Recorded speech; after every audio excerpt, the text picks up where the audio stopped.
What's good, y'all, and welcome back to another edition of Mr. Fitzgerald's biology class. Today we're going to dive in a little bit deeper into this molecular genetics, a little bit deeper into that central dogma, and talk about how proteins are actually produced. And you're going to go ahead and actually do that process on paper a little bit, so make sure you stay tuned through the whole video so that way you can get some help on the worksheet that you're going to complete the protein synthesis packet. I also have some things written up on the board behind me, so that way it's a little bit of a talking point for later, but those matching rules that are over there on the left-hand side, as well as this monomer and polymer thing real quick. So I wanted you to get a moment to look at that. Remember, when we're talking about monomers, those are single pieces that are built together to make polymers, or things that are made of many pieces. So nucleotides, for example, are a monomer for a nucleic acid, like DNA or RNA, deoxyribonucleic acid or ribonucleic acid. Amino acids we brought up yesterday talking about the central dogma, and those are going to be coming together to make proteins. And just for consistency, I put in the lipids. Fatty acids build lipids, as well as monosaccharides build carbohydrates. So make sure that you write that down if you do keep forgetting those. Nucleotides make nucleic acids, and amino acids make proteins, because it'll make it a lot easier when we're referencing those things throughout this video. So real quick review, what is the central dogma? Hopefully you do remember yesterday, a dogma is an undeniable rule or principle that has to be followed. So in biology, the idea is that DNA must be transcribed into RNA, and that must be translated into protein. So these arrows then represent transcription, that process of going from one nucleotide to another, moving from DNA to RNA within the nucleus, because RNA is able to escape that nucleus, and then translating that at the ribosome through tRNA that's going to make it into a protein by bringing in amino acids and those components. Make sure you recheck out that video if you need some help and assistance with that, because we got to keep rolling forward. So remember, what does an mRNA do? Well, the M stands for messenger, so it is the messenger RNA, meaning that it carries information from the DNA, the information that it holds about creating proteins, from the DNA all the way outside of the nucleus. This could either be to the endoplasmic reticulum, where there are ribosomes there, or to the cytoplasm, where there's also some ribosomes, depending on what protein needs to be made. tRNA has a unique role, and it's kind of the transfer. It's in the process of translating that message from a nucleotide into an amino acid. So this is where it's going to take that information, that code that it has, and it's going to convert it into something that the cell can use as a protein. So it brings over, it base pairs with the mRNA and brings over the amino acid that would correspond with that pair, and then it would move that information from a genetic code now to a protein code. Okay. So what is a codon? That's going to come up pretty frequently, and a codon is kind of another name for RNA. Sometimes we'll call it a codon, but specifically with RNA, we're talking about a sequence of 3 nucleotides. So every 3 nucleotides is a codon. For instance, right here, I have 3 nucleotides in this RNA molecule that's on the side here, so that's one codon. Got another group of 3 nucleotides there, that's another codon. So you can see there's groups, okay? Just like how on that Codebreakers worksheet, I had those numbers listed in groups of 3, and that was to keep it in that codon kind of mentality, how RNA is read in groups of 3 at the same time. So the mRNA, we're talking about the codon, which is specifically the 3 nucleotide sequence that it carries. Now, the anticodon, anti means again, so this is the one that's base paired, all right? So this is the tRNA, because the tRNA is base paired against the mRNA to read that code and transfer over that new amino acid to the corresponding nucleotides that it reads in the code. So this is what's happening inside the ribosome, where it's getting the codes here in groups of 3, and it's base pairing the tRNA based on those groups of 3s to bring over the corresponding amino acid. We're going to kind of see that process a little bit today as well. All right, so continue on. Well, now we got the more complicated stuff, which is really what you need for the worksheet today, called codon charts. Okay, and we call them codon charts because we're referring to the mRNA that's there. We're not worried about tRNA. If you start using tRNA in these charts, you're doing it wrong. mRNA holds the code or the message, so they're called codon charts because we're referring to the code. Okay, so we always use the codon or the mRNA to determine the amino acid. Because again, mRNA holds that information from the nucleus and it's bringing it out to the ribosomes in different parts of the cell. Now, there are 2 ways to organize these charts. You have to know how to read both of them. The first one is called the circle chart. And the circle chart is basically where you work your way from the middle out. And you can see on the outside, you got all these different amino acids, okay? You don't have to memorize them, you just have to locate them on the chart, okay? So don't panic too much. But we'll do a little practice here so you can kind of see how it's done. So if I have a codon that's U, U, U, what I'm gonna do is I'm gonna work my way from the inside out. So I'm gonna start at the first U, all right? U, U, U, all right, U. Then I go to the next line, U. Then I go to the next line, U. And then I get this amino acid called phenylalanine, okay? And you can abbreviate these usually by the first 3 letters. So if you just write PHE for phenylalanine, it's the only one that starts with PHE. So a lot of these, luckily, you don't have to write out their full long names. Okay, so you start from the middle, you work your way out. Let's try another one, A, G, and C. Well, I start A, then I gotta find G, that's over here, so A to G, and then C down here. Now I get serine, or S-E-R. Okay, again, you can use the first 3 letters to abbreviate. Let's try another one, U, G, and A. Okay, so U here, I go to G, then I go to A. This actually does not give you an amino acid. It tells the ribosome to stop reading. It's done. This is the stop code, just in case. So this tells the protein to stop being made, and there's nothing to add on, and RNA kind of separates out from the ribosome, and we are done with that. So that is the circle chart. Okay, so we've already looked at the circle chart, but that's sometimes not the only one that they give you on tests or quizzes. You have to be familiar with both of these charts, even though you might be more comfortable with one or another on a worksheet, because you don't know which one the EOC might give you, or the district might give you, or I might give you on the test. Sometimes they give you both, sometimes it's just one. Sometimes the EOC gives you only one, so you gotta know how to read both of them. So the square chart is very similar to the circle, but instead of working your way from the middle out, you're gonna kind of work the sides, and you just gotta read the order that it's in. So it tells you first base here, second base here, and then third base. So let's walk through an example on this one, and then we'll kind of backtrace to make sure that we got it as well. So what is the amino acid coded for the mRNA sequence, or the codon U, G, and C? Well, if I want to do this way, U is up top here, so the first base, I'm gonna use the first base side, is U, okay? Within this U, now I need to line it up with the G, okay?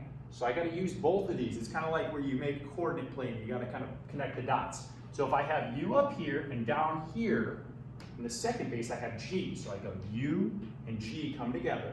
So I know I'm in this box, this top box here, because that's the only place where U and G intersect. Then finally I gotta use C. This is on this side here, I got UCAG. And then I see on the C here, it's right next to this one called cysteine. Cysteine, okay? So then you would write down cysteine, and that is your amino acid. Let's use one that we used in the circle codon. Let's use U, U, and U. Easy one to remember. So I have U here, it's my first base. My second base was also U, so I know I'm in this box, right? Because that's where they intersect.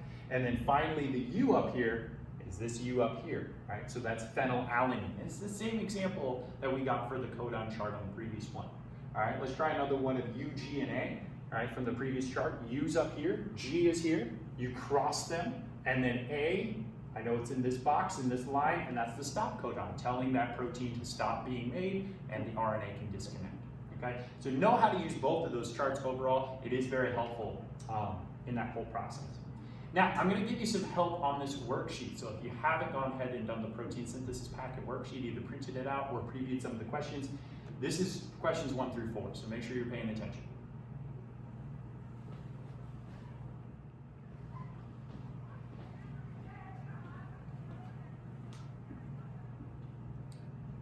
Overall, this worksheet is actually pretty simple, but it just looks complicated. So we're gonna break it up into individual parts. We'll kind of do question 1 up top first, followed by question 2, question 3, and then question 4. And I'll give you some hints, and I'll write some things down on the side that you might wanna do on your own paper or worksheet, so that way you can kind of follow along. And then when you're doing the other ones on your own, you'll be a little bit more confident, okay? So first thing that we gotta do is they give us a piece of DNA, but they want us to get some extra practice here and give us the corresponding or complementary match of DNA.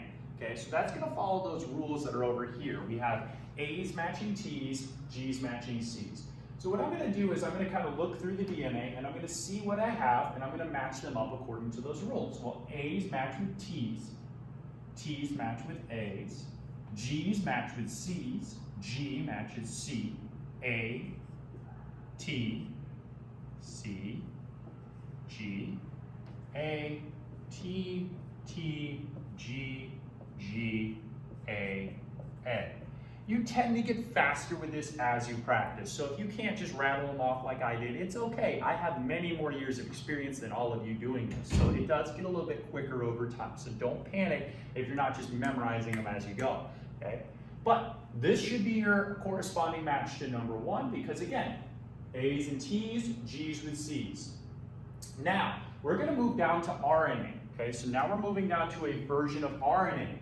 What's unique about RNA compared to DNA, remember, is that RNA has U's instead of T's. So anywhere that I would normally match a T with an A, I'm gonna replace that with a U. So let's look, for instance, I have T's, well those still match with A's. RNA is allowed to have the letter A with it. But over here I have an A here. So instead of matching it with a T like I would in DNA, now I'm gonna match it with a U. Okay, so the first two I got, T matches A matches U, okay? Now I'm gonna match C to its G. C's and G's are always the same, so those are pretty easy. So I'm gonna just go ahead and go through these quickly so that way you can kind of see your answers and check as you go. If you want, pause, and then you can verify if you're correct afterwards.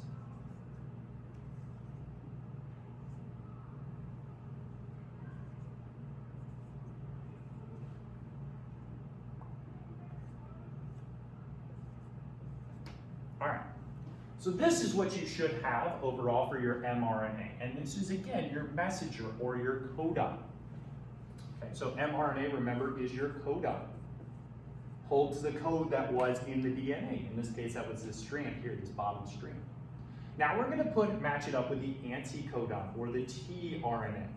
Okay, the anticodon is the matcher that pulls over the amino acid. You see the structure here? It's got the 3 nucleotides up top, and then it's got the amino acid down at the bottom. So this is one whole piece, okay? So let's go ahead and match up the RNAs, all right? So again, same rules apply, but instead now of having T's, I don't have any T's anymore. Now I just have A's matching U's, so it's a little bit quicker. A's match with U's, U's match with A's, C's, and again, you can pause me, get the practice if you want to, and then check your answers as well, because you will have to do this for the test, maybe not as long, but it does allow you the opportunity to verify to see if you can do it correctly. So now we have our tRNA sequence, we have our mRNA sequence, and we have our DNA sequence, all through base pairing. Okay, you're going to get a lot of practice with this today, so be sure that you constantly do all the practices and make sure that you're correct afterwards. Now, the last part, the amino acid. The most common mistake people will make, and how I know they didn't watch the video, is they're going to put the tRNA in their charts to see what the amino acid is. But remember, it's called a codon chart. A codon chart. So a codon is the mRNA, which means we got to use the mRNA to determine what our amino acid is, not the anticodon. So I'm going to pull up one of my codon charts that I have here, and I'm going to do the first couple with you real quick. Then I'll give a moment for you to pause, and then you can kind of see the rest of the answers as we go. So we have up here A, U, and G. Remember, I want to use this line for my codons because this is the mRNA line. If I use this one, I'm going to get the incorrect answer. Okay? So I want to use the mRNA or the codon to put into the codon chart. So I have A, U, and G. I got the circle chart, so I'm going to work from the middle out. So A, U, and G, I get something called methionine. Now I'm very lazy, so I'm just going to write MET, because then I know that it's methionine later, okay? Usually with a lot of these, you can abbreviate the first 3 letters and be okay, and be able to be communicated, all right?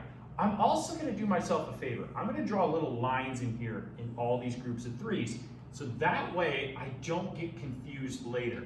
And what's kind of cool is if you notice there was a little break in between there, so it helps me identify where those 3s are, but I don't want to misuse or double use something. All right, so now I'm on the next one, so pause if you need to, so that way you can get the answers quickly at the end. All right, now you should have the amino acids as followed at the bottom: methionine, valine, alanine, asparagine, and leucine. All right. So make sure that you continue to do this all the way through. If you need to, pause this, rewind it, rewatch it, because it's going to help you kind of associate it. But the problem that most of you are going to run into, the codon chart uses the codon. Do not use the tRNA. You're going to get the wrong answers down here. All right, make sure that you turn in this worksheet by its due date. You do get a little extra time because there's a lot of stuff going on. If you have any questions, reach out via Canvas. Have a great day and see you later.